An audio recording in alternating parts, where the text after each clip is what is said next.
forward and we can get going. Yep.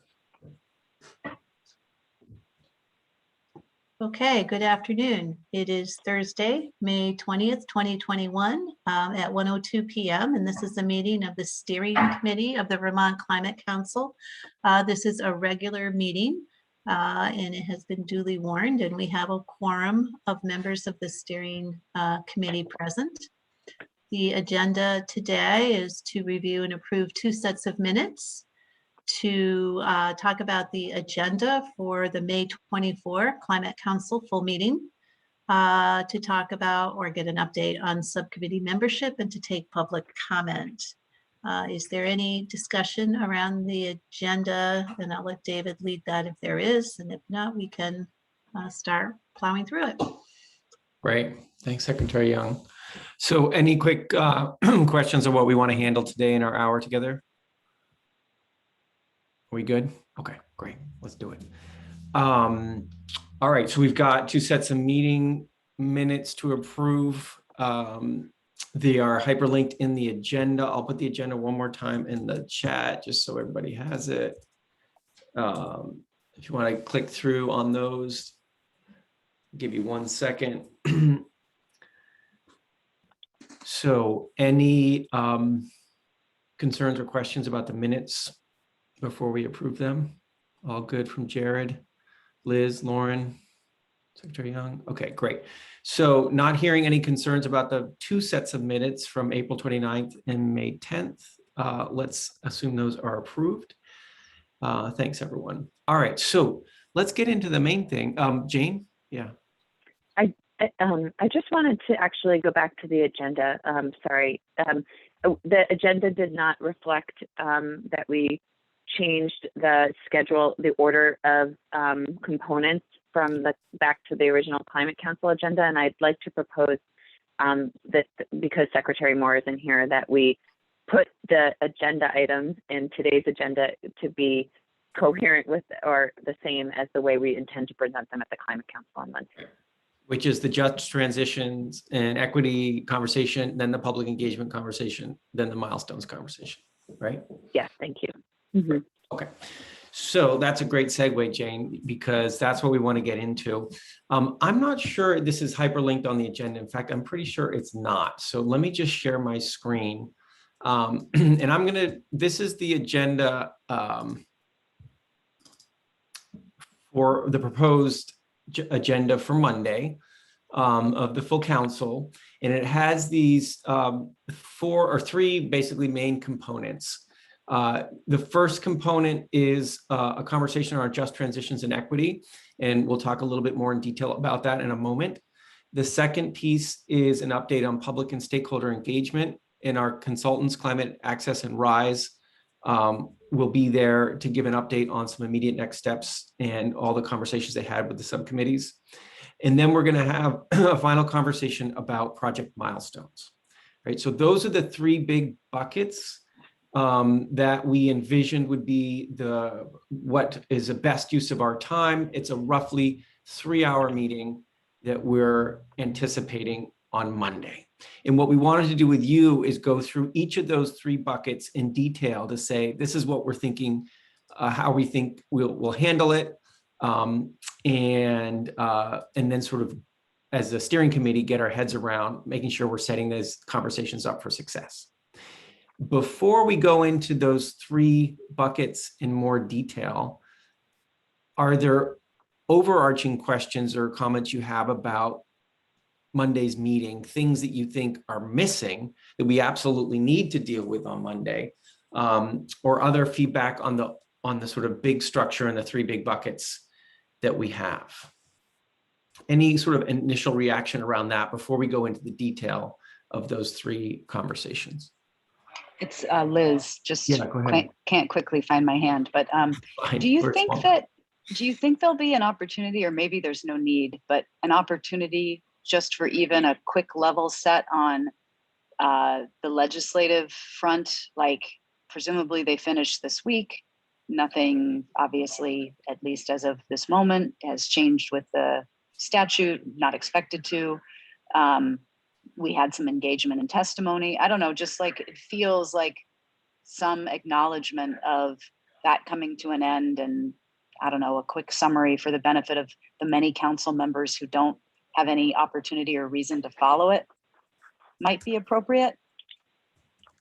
Maybe that's just coming from my little bubble, but it feels appropriate potentially. Secretary Young. I agree, Liz. I was thinking the same thing. The legislature, they just wrapped up the budget. Yay. That's why I'm here. Got a tax bill out there though. Anyway, they plan to adjourn tomorrow. So Monday would be a good time to give them the updates. I don't believe anything's changed.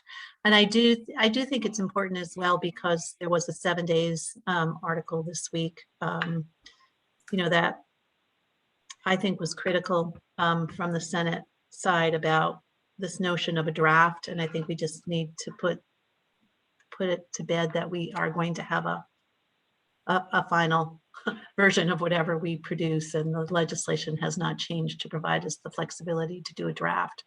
I feel like we kind of ended the last meeting with one of the co-chairs wanting to talk about that. So I put that out there in addition to, maybe that's not as far as you wanted to go, Liz, but. No, that's probably worthwhile. And then won't there also, even though I know obviously the governor's office and your agency won't yet have a chance to have scrubbed every line, so we may not know, the ultimate fate, as it were. There will be some decision-making around climate-related spending that the council could be told about in the budget bill and elsewhere. So, okay, I would suggest we build in a few minutes for that. Okay. Can I suggest that we send the council a little memo on this, in that we use that time for discussion of that if counselors have questions, and we don't use the time to make a presentation about it, if folks are okay with that. We may not know all the details, David. We will know broad strokes. I think what buckets of money, it would take all of, I think, 5 minutes for Secretary Moore to go through the expenditures in the climate change bucket. I think, Jane, I don't know if you've gotten any flexibility on spending. I have not seen that, but I haven't seen the language in every bill on spending per diems.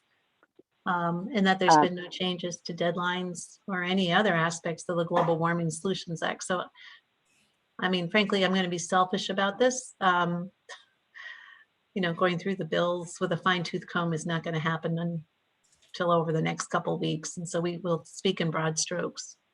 I don't think I guess what I'm saying is there's no need, I think, for a memo. Okay.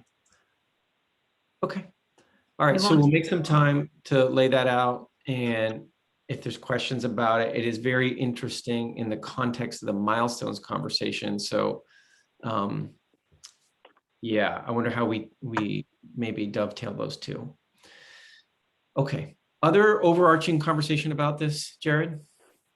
I may be the only person who's not sure about this, but I just want to ask in case others are in the same spot. For the 1055 section of the agenda, review of project milestones, is that project milestones for public and stakeholder engagement, or is that overall project milestones with regard to the council's work and development of the climate action plan? The latter. Latter. Might just suggest that we specifically, or state that so it's a little bit clearer. And I guess I would just ask, if it is the latter, maybe you were planning to do it anyway, Jane, but just in case not, I feel like it would be helpful to have that slide that you've developed. I know you shared in some subcommittees about the overall timeline around the plan and kind of where we stand with the technical consultants. I think that update would be helpful for everybody to have all together at the same place and time. So I think it would be great, to get ahead of time. Can we do a quick pause button on that and wait for Secretary Moore to come, and then we'll talk about what will be presented in that time slot? Yeah, sorry. Because we do want to talk about it, but I want to pause it and wait for Julie to be here. And yes, there are things to show. Okay, anything else? Okay, why don't we walk through them, these three pieces, because I think we're naturally drawn to them. And let's go into the content of what we expect to have happen.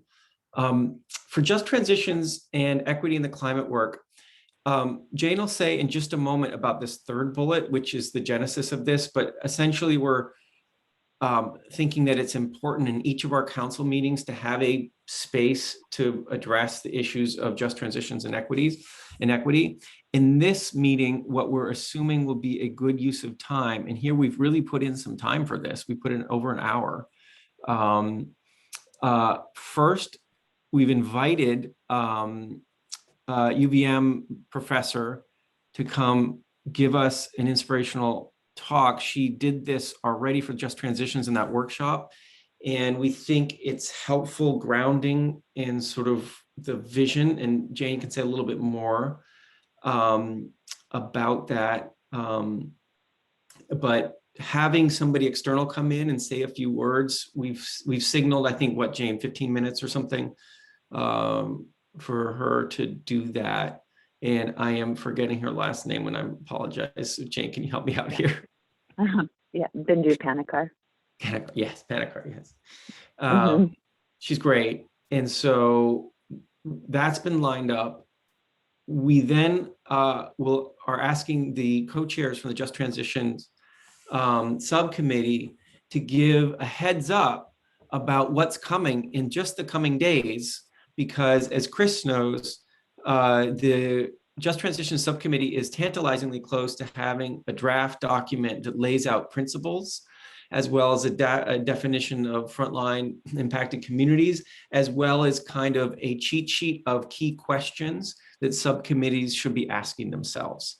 And Just Transitions is extremely close, and we meet tonight. And the idea is we're able to feel confident in what we're calling a draft, that we'll send it out to subcommittees for two purposes. One is to get feedback from subcommittees on it, but also to start orienting subcommittees with these core questions and this background content that's really important around draft principles, definition of frontline communities. So the co-chairs will describe that. Just so you know, I can share my screen for 1 second on this document, so you know the sort of extent of it. Where'd it go? This is what this Just Transition Subcommittee is going to be looking at tonight to try to improve and finalize, at least as a draft. And so in this document, in addition to some introductory language, are some definitions around what this group feels Just Transitions refers to in terms of equity definitions, and definitions around environmental and climate and energy justice. There's then a section on principles, on definition of impacted and frontline communities, that is helpful in both providing some criteria and also some specific communities.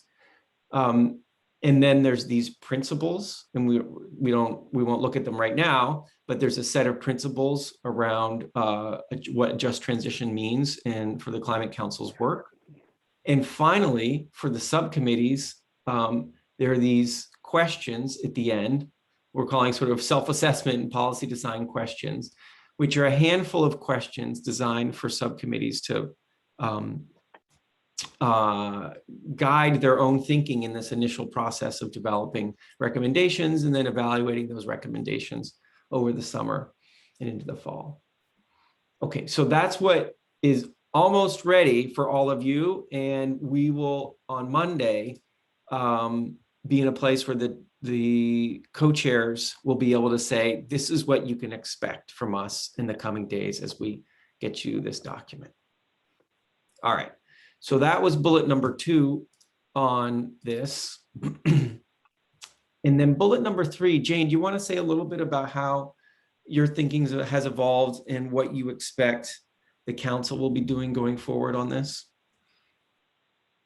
Yeah, so the idea at the meeting on Monday would be to provide a space to have a conversation about the evolution from the receiving of the letter from the Renew advocacy organizations to sort of thinking holistically about the components of our equity work as a council, and in the development of the climate action plan. And David and I have been sort of formulating our ideas as a three-pronged approach in thinking about how we can build this work and build capacity in the space for this work. And so we've been thinking about, first and foremost, holding a space at the beginning of every Climate Council meeting to have to bring in a speaker or a component of the work that grounds us as a council each time, and the components of environmental justice and equity and inclusion. And we thought we would try it this time with Professor Panikar leading us in sort of an example to bring that forward for the council as what that could look like in holding that space. The second component of that work is to be thinking about our outward engagement, and that really is reflected in our work with RISE Consulting and Climate Access, and how we co-create the climate action plan, as well as bring people into the space of the work that aren't normally included from the beginning and ongoing. So that's the second prong. And then that third prong is really thinking about the processes and systems that we have in place as the Climate Council, as a governing body, and the subcommittee to both think about the diversity and representation in those systems, how it works, and how we're able to lift up the voices that are already at the table to ensure that we're hearing diverse opinions and reflecting those in the strategies and recommendations that we craft. And to that end, that's what I've been exploring with respect to training, and in this case, sort of systems analysis around the Climate Council and subcommittees with the Rowan Institute at the recommendation of RISE Consulting. And I met with them today for 2 hours to talk about the law, the process, the roadmap that we have in place, the subcommittees, the charges, and we're thinking about how they could support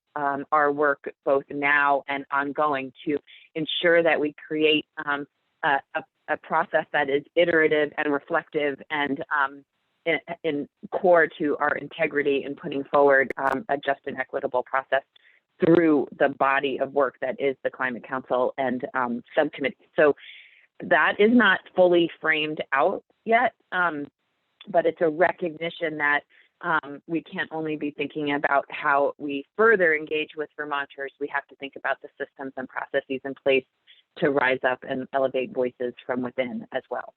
So it's a recognition and a commitment for my time and other people's times to continuing to explore that as a body of work, and perhaps future RFP around engagement within the council work and what that could mean, recognizing that there's limited capacity for training and just ability to have people working in that space ongoing from subcommittee members as we craft the climate action plan, but thinking about how we could do that thoughtfully. So that would be the third approach. So really it's around holding space at each meeting, how we engage and do thoughtful engagement out as we develop the climate action plan, and then ongoing beyond that as we implement it, and then two, ensuring that we have a structure in place that brings to bear these principles that we're drafting and thinking about in just transition. Thanks, Jane. That's helpful.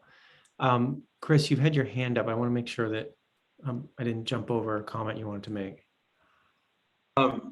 Yeah, so one of the points I've been making in the subcommittee meetings, I hope there's no chance that we're not going to release a draft to the subcommittees after this meeting today, because I'm afraid we've, the committee, a lot of the members, subcommittee have done a lot of this work before. And I'm one of the things that I hope the other subcommittees will do is make sure that what we produce is understandable and easily communicated to the larger public, because I worry some that the folk within the Just Transition Subcommittee were very comfortable with what we're saying, but it may be somewhat radical and new to others. So I hope that we can get this out to everybody as soon as possible so we can start getting comments back on it. I'm a little afraid that instead of kind of putting out a blueprint, we've kind of built a house, and we need people to be able to look at the blueprint and comment on it. We need to make changes as necessary. So anyway, I just wanted to point that out. So beyond just the concepts, I think we also need, need thoughts about just how comprehensible and executable is it. Yeah, thanks, Chris. Okay, Secretary Young. Yeah, I'm not sure why I can't find my hand. Maybe it's just because there's a document up. So Chris, I'm all for getting documents ahead of time, but I just want to understand what you're hoping that we'll get ahead of time. You've got a draft that you want to put out for comment before Monday. Is I'm interpreting what you said? No, I'm just Okay. I'm just hopeful that within the subcommittee, that there's not, I just hope there's not, something doesn't happen where you say, no, we need to hold on to this for a few more weeks. Oh, okay. We need to get this out in front of other people. I mean, I know people can, participate and, can observe the subcommittee. I know we've got public access to that, but we need to move discussion of it beyond the subcommittee. That's my opinion, at least. All right. And then I just had a follow-up question. So we had discussed previously about having a specific training of some length around implicit bias or unconscious bias, but we're replacing that idea with this monthly visit of the systemic racism and just transitions equity work. That's right. It's like Okay. there was it's very hard to actually execute on that training.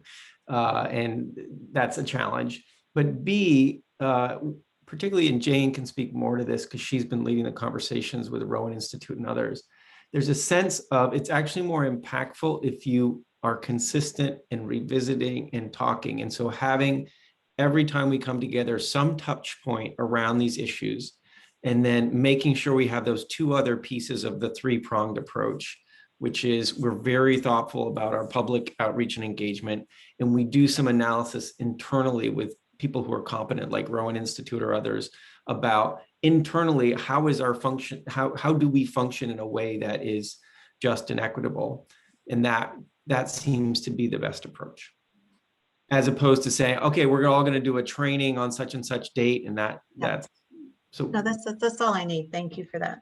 Yeah, Just want to make sure I understood. that's right. Yeah, thanks. Okay. And then the final thing we would do on Monday with this is some kind of light touch moment of discussion and reflection. I would probably suggest doing something where we just get people to reflect for a moment about what they're hearing and what that means in terms of how they want to be showing up and doing this work in the council and the subcommittees. Just a moment to sort of literally think and reflect. Maybe folks write down something for themselves and have a short discussion about that. So that would be the component on just transitions and equity in the morning. And I'd be interested to hear others' views on that. If that seems to be working, people have questions or concerns about how we would handle that block of the agenda. Is this the amount of time you intend to devote to it every No, council meeting? Okay. no, I think because, yeah, no. Yeah, I think it's, yeah. Other thoughts? Is this good? Should we move on to the next piece? Okay, let's move on to the next piece then. The next piece of the agenda, and we also, by the way, are trying to be, doing public comment in the middle like that, so that if people want to comment on this, we'll create a space for that. Climate Access and RISE Consulting are teed up to come in and give us an update. As you all know, they spoke with all the subcommittees over the past 10 days. They are ready to get moving on their phase one, which is the roundtables and some individual interviews, and do that before June 30th. And they'll give us an update what they heard in those subcommittee conversations and what they plan to do right away, and what that means also for what you all can expect after June 30th as well. we'll look at the milestones there. And when Jane talks about the milestones conversation, but that's all. We actually have nothing special planned. You'll see we have a half hour for that. It may even be a little less. But the idea is they give a presentation, Q&A. That's all that we had thought there, unless I'm forgetting something, Jane. Lauren, go ahead. Yeah, I just have a quick question on the spreadsheet that Jane sent around. Jane, thanks for saying that earlier this week. Two questions I guess I have. Just Transitions doesn't have anybody listed under theirs, and I wonder, I think that makes sense inherently, but just curious if that subcommittee is populating it tonight.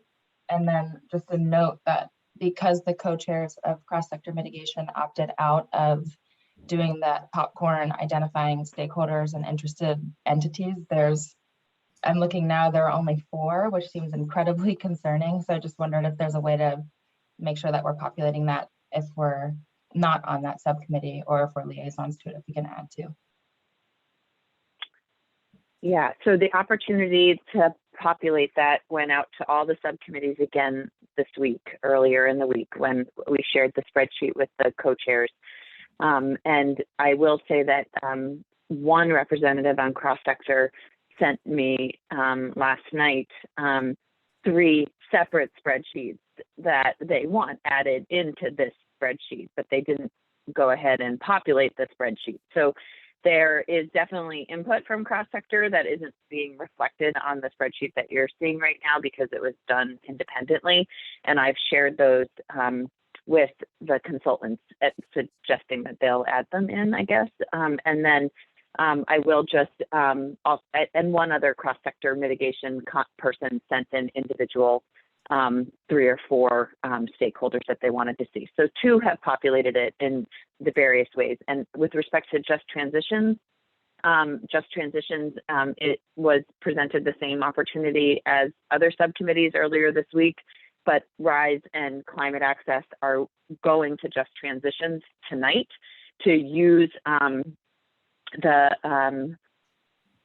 the subcommittee as a sort of a final space to ensure that the spreadsheet is capturing the right stakeholders, and then to have it informed and prioritized with the help of the Just Transitions subcommittee. Thanks, Jane. And I think, yeah, thanks. Liz, were you trying to jump in? Yeah. So when I looked at an earlier version, I don't know, the first time it got sent out, I guess I wonder, is this actually specific enough? Like, this doesn't feel meaningful to me in terms of actually identifying stakeholder groups. Like, this feels like something many of us could come up with in kind of broad strokes. Mm-hmm. So is this level of detail helpful, or do we need to actually go a click deeper than this? And if so, do we have a plan to do that? And if the answer is no, it's fine just to have high level somewhere to make sure we're not missing something, then that's great. And you can keep going. Yeah, I don't know if I know the answer to that, Liz. I hear you, and I have felt like that as the questions were being asked of the subcommittees. It felt, blue sky, almost like the whole phase 1 feels like to me. It's like an endless list of people involved in Vermont. So that'll be a question that we can ask them tonight as we see how it shakes out with prioritization. And I know that our director of communications at the agency was helping to provide some context where it's just like a person listed and not any context of like what they contribute to the process or how they could contribute to the process. So I know that she has done that at a preliminary level, and then she's kicked it to me today that I'm supposed to go through and do that also, maybe before tonight. So okay. Okay. Yeah.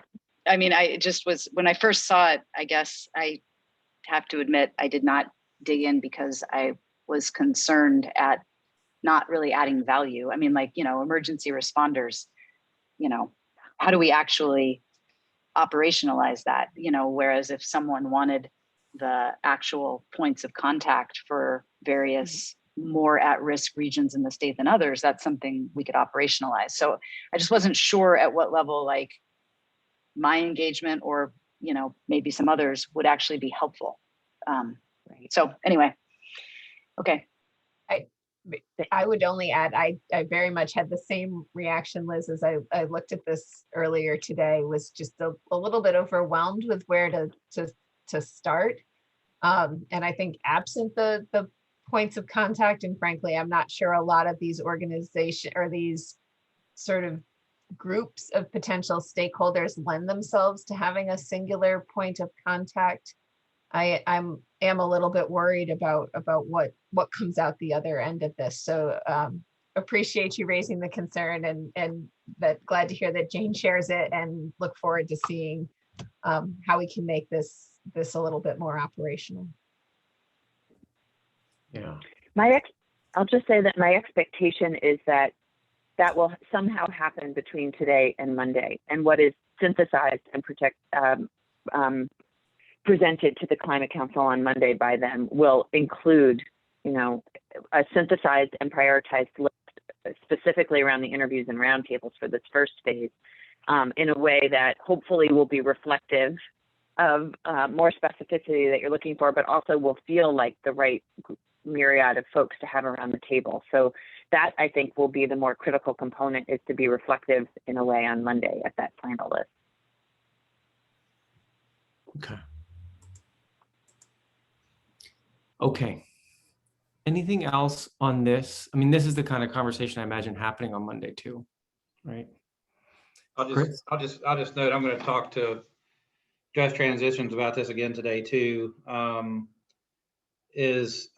I know I'm wearing the municipal interest hat as far as my appointment, but I do keep feeling like municipal and regional government keeps getting left off the page, and I guarantee a lot of this is going to fall to them. So I just want to make sure that that's heard by the consultants, because I'm not necessarily sure that it's so much on the radar of a lot of other council members. So I just want to put another pin in that for everybody. Great. That's helpful, Chris. Okay. So that's the second bucket. And then the third bucket of conversation for Monday is this piece around project milestones.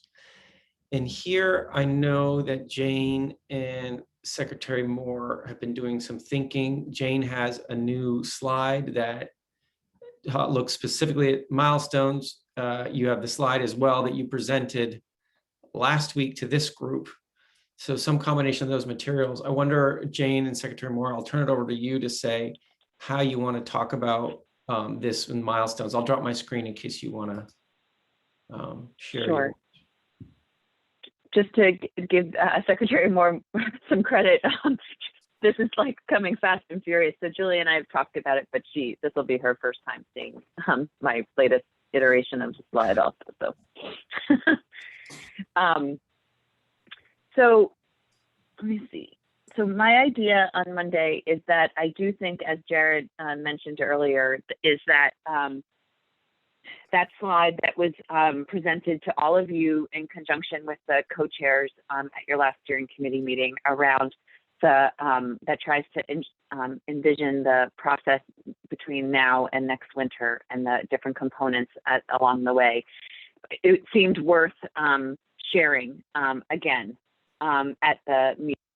And then from there, I want to take it down to the next level of specificity that folks are all craving with respect to how the work is actually going to be done at the subcommittee level. Recognizing that will then also require subcommittees to sort of back out and think about their timeline, their meetings, and how they're going to actually get to these deliverable dates. I will also say that will likely lead to a conversation around the what I started with Erica Borneman's guidance, been calling the engineering of the climate action plan, and thinking about where and whose responsibility what components are and how we're going to actually knit it all together. And so we're starting to do that with the building of templates with cross-sector that'll then roll out into other subcommittees informed by existing templates that have been developed in some subcommittees already. But the templates are the first piece, but then the actual writing and whose responsibility it is to actually take the strategies and recommendations to what level of specificity is being asked quite a bit at this point by subcommittee members. So starting to think about that will be really important as well as we think about how we actually pull the whole plan together. And I will say that this kind of busy major milestone chart that I'm showing you right now, gives me pause about the unbelievably tight timeline that the fall is going to present for all of us. And so I want to just walk through in a very short order what I tried to hit on here as sort of the broad brush strokes of what needs to get done. And then I still think there'll be a lot of more specificity for my own management that will go in behind this. So the phase 1 engagement, the audience analysis, the roundtables and interviews, that's being done now. I'm sorry that that's missing. I'll add that in the timeline spot, but that will be done through now ongoing to the end of June. That effort is really all about the development of the public engagement plan. So that's what that work is speaking to. So while that's happening, a public engagement plan is also being crafted. And that public engagement plan will lead us through the next 3 phases of public engagement, which they spoke at Climate Access and RISE spoke about at our last meeting. So that will be the plan that drives those 3 components. I think at the June, unfortunately, I'll say actually though, Climate Access and RISE have said that they cannot commit to having the plan done by the June 28th Climate Council meeting. So that's my hope had been that synthesis of that phase 1 public engagement and that public engagement plan could be what we look at the June Climate Council meeting, but they've just said that there's no way that they'll have it done by then. So what I'm looking at, and then for that meeting, we will have significant components of the technical analysis work done, both through the work that's being done at the Public Service Department, as well as our own technical analysis coming on board. So we could consider a robust conversation around the business as usual model. There'll be a presentation for that. And the carbon budget is supposed to be developed by the end of June, as well as the greenhouse gas inventory critique. So I think what we'll have to do is think about the steering committee being the receiver of the public engagement plan and having that be the focus of the July meeting that has the co-chairs present at that meeting. So I think that's great. And then I think that same week, the Climate Access and RISE will revisit all the subcommittees to speak to what was learned through the phase 1 engagement and what that plan is now speaking to. That final suite of strategies for public engagement, that first draft of the sort of complete component of those, will come up to the Climate Council at the end of July then, and be teed up for phase 2 engagement of testing those strategies and recommendations through Climate Access and RISE capacity over the summer. That will lead to the space for the subcommittees to further refine those strategies and start to draft the recommendations, which are taking the strategies down to a more granular level of specificity over the summer. August, the Climate Council meeting will really be focused on the final pathways analysis. That'll be presented. That'll be sort of wrapped up with respect to the technical analysis. And then I'm proposing here, and this is for you all to consider, I think as of after August, we need to start meeting bi-weekly as a full council, because that's when the work really starts to elevate from the subcommittees up to the Climate Council. And so what I have envisioned here, and for you to consider today as we want to present it on Monday to the Climate Council, starting September 13th, would be bi-weekly Climate Council meetings. Presentation would be of that phase 2 engagement. The synthesis of that engagement would be at that September 13th meeting. The economic modeling, that preliminary economic modeling, would come in at the end of September. And then we'd be looking to think about finalizing strategies and recommendations, which would then have to also include a financing component to the Climate Council in 2 weeks after that, October 11th. Then the next Climate Council meeting would be thinking about rules to be adopted and thinking about a draft component of what those rules will look like. The final economic modeling will be done, and we'll have the monitoring and assessment framework to consider. And then the draft climate, draft climate action plan will be presented to the Climate Council at the November 8th meeting.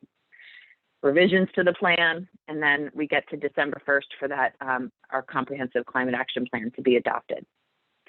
This feels nothing short of sort of exhaustive to me, just presenting it. And so I'd love to hear from you on thoughts on what you think, or how this should be communicated at the council level. Is this not appropriate for the Climate Council at this level on Monday, or how we can facilitate and think about a constructive conversation about the timeline that we're sort of moving into now to implement the development of the plan. So I'll pause there. And I will say that there's still other work. Just a comment, you know, David, Julie, and I have some time that we're going to start to think about as I suggested, the engineering of the climate action plan. How are we going to put this all together? What are the templates we need? A slide deck for presentation, articulation of responsibilities to subcommittees, who's responsible for what. And then I still think there's going to be additional contractual work and RFPs that we need to handle over the next month or so. Specifically, the Municipal Vulnerability Index coming out of Rural Resilience is rising up, as well as thinking about editing and the compilation of an attractive plan for consumption by the public. I'll go back to the other slide and stop talking. I see Julie has her hand up. I was just wanted to weigh in a little here with some additional context. I think that there's a big gap maybe that exists between a lot of the kind of process work the subcommittees are engaged in and some of the operational pieces that need to be achieved in order to reach that December 1st goal. And so Jane and I had talked about the idea of starting to lay out very much a strategy like this for the council, but then in turn asking each of the subcommittees to take this framework back and start to fill in their pieces, what this means for the agendas of each subcommittee meeting in order to be able to meet these kind of more major council level milestones. Agree very much with the sense that it's a lot, but at the same time, I'm concerned that currently we're spending a lot of time on process, and it may not be time that we actually have in order to be able to produce a plan by December 1st. And I think having this fairly severe structure laid out will help inform those conversations at the subcommittee level, which is ultimately where they need to take place.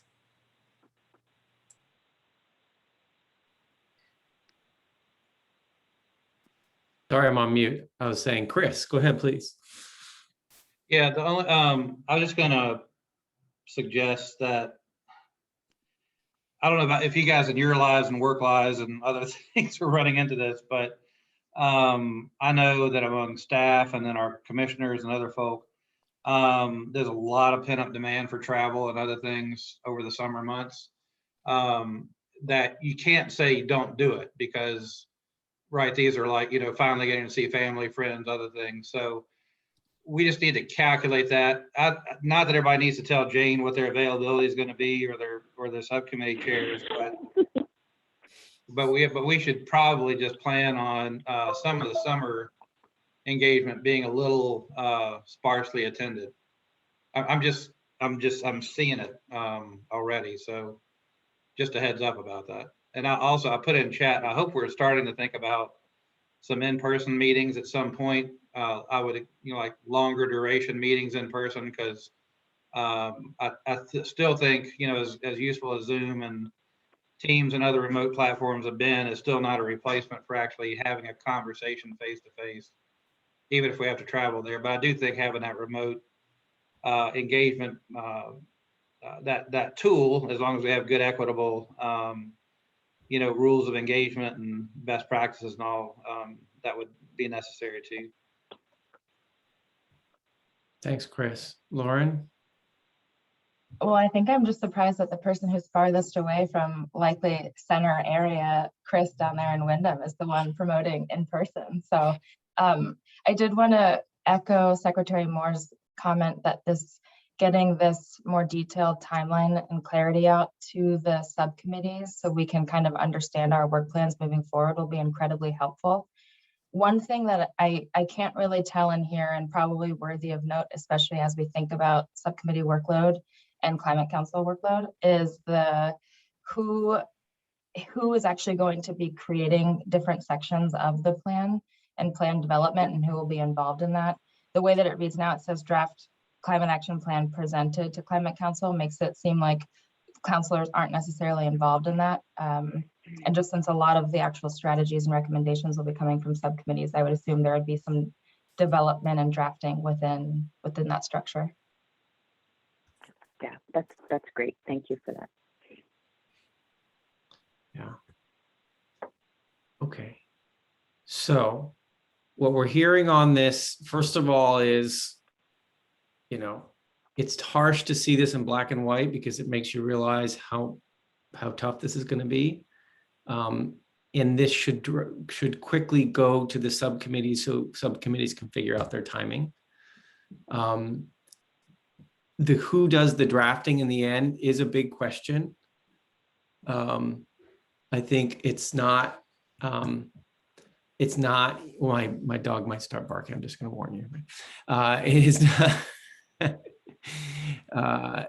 Jane can speak more to that. There will be some contracted resources to help with drafting and with formatting. And I think Jane is going to have to really play a big role in that, in the coordination and the writing based on subcommittee work. So I don't know, Jane, if you've done some thinking internally about that, but I think it is a dilemma that we all need to think of now. I've seen it go down in other states and other places. It's a big lift. Yeah, Julie and I have been starting to talk about that, and that's sort of part of the engineering of the plan component in my mind, but thinking about building a team within A&R with me at the top of it with added capacity. And surely we have the Global Warming Solutions Act coordinator, that the interview process for that is done, and we're hoping to make an offer at the end of this week. So we'll have additional capacity with another staff member coming on board. So for me, it's clarifying besides like what components I'm responsible for writing and what components I'm compiling up and like finding one common voice for, but like how far do we expect the subcommittees and council members on the subcommittees take it? And I'm hearing different levels of capacity at different subcommittees on like, we can give you broad strategies, but we can't take it any further than that. And other subcommittees over here who want to go all the way.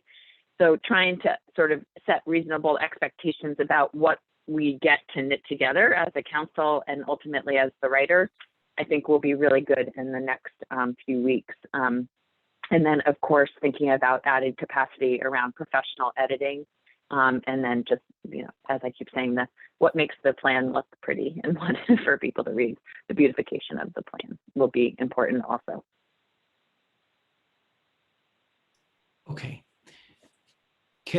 So that's Monday's meeting, is to do these 3 buckets of conversation. Are we okay with that? Are we good with the comments you guys provided today? Yep. Okay, great. So we have a few little pieces of business here we want to catch up on around subcommittee membership. As you know, Leslie Ann stepped down as co-chair of the Science and Data Subcommittee, and Jane wanted to speak about the process of her replacement. We have some miscellaneous member updates. I'm not sure what those are, Jane. So do you want to just walk us through what you're thinking here?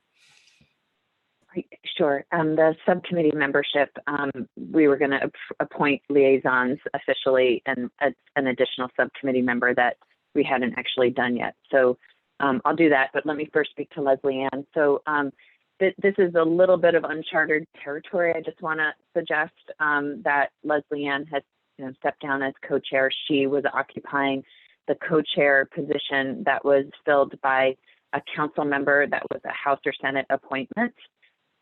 So that leaves two other council members, Jared and Brian Gray, technically, as the two council members on science and data that could, if we followed that process, go up to take her spot. I've had conversations now with Leslie Ann about her suggested process from where she sits, and she's going to reflect on it a bit more. But she has brought to my attention the idea or the openness of appointing a co-chair that is not a council member to that seat. And so it may not be as straightforward as simply appointing an existing subcommittee member to be co-chair. And so I'm just flagging it as process that we need to sort of flesh out. And Leslie Ann committed to getting back to me prior to the next Science and Data Committee meeting next Wednesday. Her preferred route for a process, and Science and Data will consider it at their meeting next Wednesday. And I suspect if anything is out of line with the way we've articulated the process in the roadmap document, that it'll come back up to the steering committee to vent and consider for further thoughts. So it's sort of a stay tuned for Science and Data. And I will just add, though, that it should, I hope it doesn't have to linger too long, because I know that TJ Poor, sitting in for administration, is also championing the CEP process right now and could use a co-chair to help him with Science and Data. Any questions or comments on that? Lauren? Yeah, I guess I'm less concerned about filling the co-chair seat. I mean, yes, it needs to happen soon, and the process by which I'm glad that Leslie Ann's going to feed into it. I'm a bit more concerned about filling a climatological experience and science role in the Science and Data Subcommittee, not necessarily as co-chair, but I said in my email out in response to Leslie Ann stepping down that is a huge, brilliant mind that we're losing in that room. And I'm looking at the membership now, and there's just not that same experience or background. And having somebody who's able to speak to climate impacts, climate trends is really, really critical to this. So I don't know if part of what you're going to talk about with her over the next week or two is to figure out somebody else who might be able to fill that role. But I think that's incredibly important expertise that we need. I did speak with her about that, and she thinks Jay Schaefer, who already sits on Science and Data, can cover that in her place. And that she's still, and he's a climatologist from Northern Vermont University, and they work together quite a lot and collaborate. So she thought that Jay would have that experience, and that she was still planning to be a resource for Science and Data on that element of work as well. So that's great. Thanks, Jen. Is there an issue about why she departed and why that we need to address? Is there something that happened? I spoke to her about that just to make sure. And I'd rather Leslie Ann spoke to it herself, but it's largely a capacity driven reaction to just not having capacity for the work, as well as a minor component of sort of direction of Science and Data, and not sure of her role and her expertise in that space based on that direction. And that is challenging. I will say that latter point, and we spoke about ways to ensure that if she sees a directional challenge with the climate action plan and the work, that she makes sure she finds her voice both at the council level and with me in the drafting of the climate action plan to ensure that we shape it to meet goals that she sees as important for addressing in the climate action plan.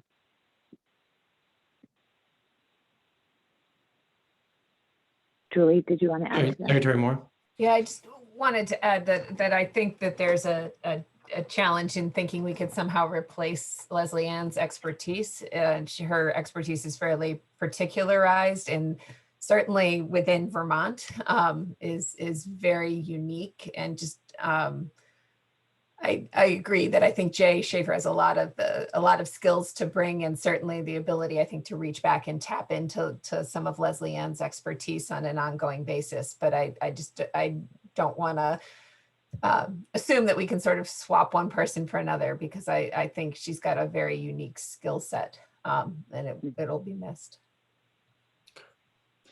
Yeah, I'll just offer, I've reached out to Leslie and I'm looking forward to talking with her as a fellow member of the Science and Data Subcommittee to hear a bit more. I mean, it sounds like she's made her decision. It feels like the ideal thing would be if we could find a way for her to stay in that position, but that may not be tenable or possible at this point.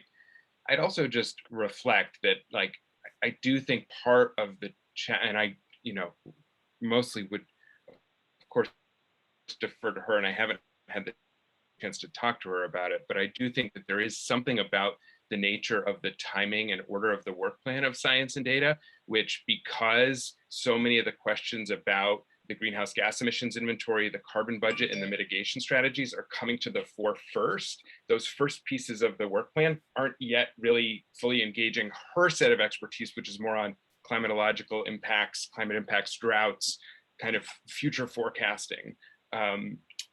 Since it's been more focused on emissions and mitigation. And so I think that's probably a specific example that is probably broader to other subcommittees, is how do we make sure that we're fully engaging and taking advantage of the expertise and experience of members, even at times when the work plan of a subcommittee isn't squarely focused on what they bring to the table. Yeah. So I'm just conscious of time, folks, and we do want to, I think we may have one member of the public with us. Jane, do we need to do something else with the other subcommittee pieces?